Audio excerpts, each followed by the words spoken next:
Federal Reserve is expected to increase rates for interest rates this week. Read a little bit. The Federal Reserve is expected to raise rates Wednesday, tomorrow, as they look to contain soaring inflation. The first quarter point increase in the federal funds rates in 3 years will likely lay the groundwork for additional hikes to follow. Quote, the cumulative effect of rate hikes is what is really going to have an impact on the economy and household budgets, said Greg McBride, Bankrate's chief financial analyst. And then this article points out the effects on credit cards, auto loans, mortgages, student loans, savings, et cetera, et cetera. So, Steve, they say that the point of increasing interest rates is to temper and lower inflation. You actually have a different mentality based on actual knowledge and facts. Yeah, absolutely. I mean, think about it like this. When you raise the cost of money, and that's what raising interest rates is raising the cost of money, you're baking in inflation into your cost structure by raising the cost of credit. And what is the other thing you're doing? We oftentimes say raising interest rates is a basic income for the oligarchs, for the rich. What happens when there's inflation and you are a holder of money? You're a saver. When there's inflation, you're the loser, right? So what are they doing by raising interest rates? They're ensuring that while inflation goes up for you and I, that the inflation doesn't impact them by ensuring they have that additional basic income through raising interest rates. So they always stay above. We never catch up. It's always going like this. And it's no accident whatsoever. So the real problem here, and this is why there's recessionary. See, you got two things going on at once, which is rare. It doesn't usually happen quite like this.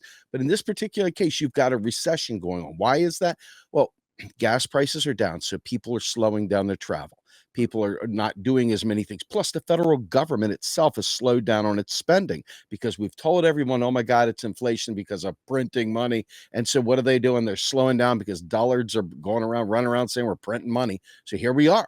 Right? So you decrease the spending, you eliminate that flow, and now all of a sudden you've got a situation where the GDP slows down, the actual spending slows down, and people start borrowing again. Once they start borrowing again, private debt is going through the roof. I mean, like way up. Well, what happens when we tap out, when you and I run out of credit card room, when we run out of the ability to get another personal loan?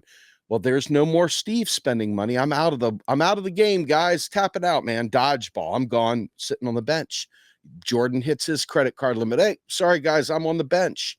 Each one starts checking out of the economy. And what happens? If you've cut the federal spending off and now your credit is tapped out, what's happening to the flows into your economy? While you're sitting there raising interest rates, so it's costing more for people and it's going straight to the top. The poor are getting poorer, the rich are getting richer. And once again, you've got this situation. But you know what? Milton Friedman, the UBI crew's favorite guy, Milton Friedman, is the one that told everybody if we print money, there'll be inflation. And so everybody's got this wackadoo thing in their head that it's going to, oh my God, we're going to have hyperinflation. We're all going to die if the government spends money. It's got nothing to do with it. I hope we've learned that by now. Probably many still have not. But that's right now what is going on. You've got a recession coming. And the only way to offset that recession without giving you and I money or without giving us healthcare or whatever, hey, let's all go to war. Let's have a war, right? Now, all of a sudden, we got an opportunity to refill the bathtub with war money, to ramp up the war machine one more time. Military Keynesianism, all in one fell swoop. And so watch these power plays. See, everybody gets into this like there's some like evil guy named Rothschild over here. And that's the thing. Man, these things are much more simple than that, man. Much more simple than that. The fact is they know that if they spend on you and I have options. We can start checking out. We can live more stress-free. But if they keep us starving and they keep the war machine going, then while we're starving, we're going to take that job in the military and we're going to go fight and die for markets, clearing markets for the IMF and other global multinationals. It's this kind of thinking that you've got to start realizing, and that's what's getting ready to happen. This interest rate hike, it may be small at first, and it may not grow much more than that, but make no mistake, it's not helping the economy. It doesn't do anything for the economy. It's just pumping money up to the rich. It's a basic income for the rich. That's it, period. Right. But who's the economy doing better for? This is the fallacy. Because when I travel, when I go on the road, the economy's not doing swell for actual working class people. The jobs that have come back, they keep pointing out these, oh, great jobs report, and 400,000, 500,000 jobs. Look at the types of jobs that are coming back. It's hospitality industry, low wage work. What do they call those jobs? Like the Gig service work. the gig work. These are not like high-paying union jobs. So then they're just surfacing the high number of jobs coming back, but it's just the same shitty non-living wage jobs before COVID, the same shitty non-living wage jobs before the 2008 financial crash that they're just dressing up as, oh, the economy is doing well. So now we could increase interest rates, which, like you're saying, it's only going to help already wealthy people, banks, this and that. Colin, if you have that article he was referencing. Yeah. Read this. I mean, seriously. I mean, they're getting ready to, vote basically on what to do. They're going to be talking at the FOMC meetings, and ultimately they're talking about raising, it might be a quarter point, whatever. It may not be all that much. Banks likely to benefit. I love this. This was my favorite part. I mean, it's not favorite, it's horrible, but it cracked me up so much I had to get it. It's like banks likely to benefit. A hike in interest rates will raise the cost of funds, which would enable financial sector, especially banks, to widen the spread between long-term assets such as loans and shorter-term liabilities, thus boosting profit margins. Folks, did you hear this? Boosting profit margins for banks in the middle of a recession and trying to stave off inflation. They're talking about boosting profits right there. I mean, please pay attention to the things I'm saying. And if I'm wrong, if you find something I say that's wrong, by all means, let me know. But I'm telling you right now, I'm not wrong. And some of this stuff is really, really important to tie these knots together, to tie these loose ends up, to see the why behind it. Every time somebody says they're debasing the currency by spending money, they're feeding that line right there so that banks can raise interest rates. And if you've ever said that, you were part of that. You helped them. You know what I mean? So I'm not saying to rub it in your face. I'm trying to show you how we can be unwitting saps, just fools, following people that don't know what they're talking about and bouncing around. This is serious. And this is the game that banks play. If you eliminated the fire sector from the economy and just looked at where the growth is in the rest of the economy, I think you'd be really shocked at how bad the economy really is. Fire being, finance, insurance, and real estate. And if you think about those levels, real estate through the roof. Why? Did the houses suddenly become made of gold? Are they gold-plated houses? No. They've been bought up by places like BlackRock, and they've been bid up by creating an artificial shortage in housing. There's a lot of squatters out there.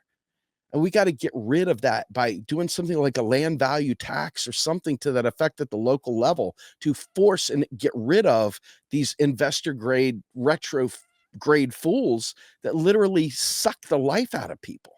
But I mean, that's another story. I just wanted you to see the relationship between raising interest rates and how that plays out in the finance sector in particular. The rest of us live in the sector below the finance sector. And so if the finance sector is doing good, it makes the economy look like it's doing great. And that's all that's happening is the finance sector. Strip that away and see what the rest of the economy is doing, and you're going to be mortified. Well, also, the argument for raising interest rates is to combat inflation. But what is the inflation really? We've gone over this. Most of this is just price gouging. Absolutely. I mean, these gas stations, these fossil fuckers, and you see these prices, Russia's like what, 5, 6, 7% of our 3% of our oil. They're just price gouging right now with these gas prices and saying inflation. Same thing before the gas prices went up, when food prices went up, and all these things went up. Profits a lot of it is price gouging, and I don't typically credit her, but we talked about this. Elizabeth Warren cornered Jerome Powell, the head of the Fed, and got him to admit, yeah, well, because they can. There's nothing we could do because they can. So the Fed is going to raise interest rates to combat inflation when this inflation is mostly these corporations, because they can, price gouging people. It's just insane. and the rich asset bubbling their ass off at the top while they speculate on properties. Because, man, when you've got everything, what do you want to do? You want to go to the casino and gamble. And so that's what these folks do. They invest in properties, they invest in baseball cards, they invest in whatever, rare eggs from Russia, right before they get blown up in a war or something like that. I mean, they're out there doing whatever it is that rich people do to enjoy life on a life that we will never understand. And while they're sitting there sucking the life out of each of us, they're oblivious up above stratosphere, just doing things that I don't even know what. I mean, it's just insane. Just insane. Right. So to dumb it down for people, if your eyes gloss over with the Fed and interest rates and this and that, you're getting screwed. Even if it's a tiny percentage, that's not a small amount. If you're trying to borrow money, credit cards, that kind of stuff, you're getting screwed under the guise of combating inflation, when the inflation is really window dressing. It's actually price gouging. So when you hear Build Back Better, and when they just blame it on, by the way, yeah, the Fed is technically supposed to be separate. And I mean, Biden could weigh in. Biden could weigh in and say, no, now is not the time to raise interest rates. He's not. Why? Well, what did he tell the banks when he was running? Nothing will fundamentally change. Nothing will fundamentally change. So he's kept his promises to one constituency. Yeah, let me just say this. The Fed, no matter how many horror novels you've read out there, and I've read them all, the Fed is really a creature of Congress, regardless. And Congress is like, instead of actually holding onto the steering wheel, they've decided to hold on to the little kid fake steering wheel on the passenger side and let the Fed drive. There's nothing that says that Congress couldn't do this, but there is an understanding that the desire is to take away the political aspect of monetary policy by keeping it independent.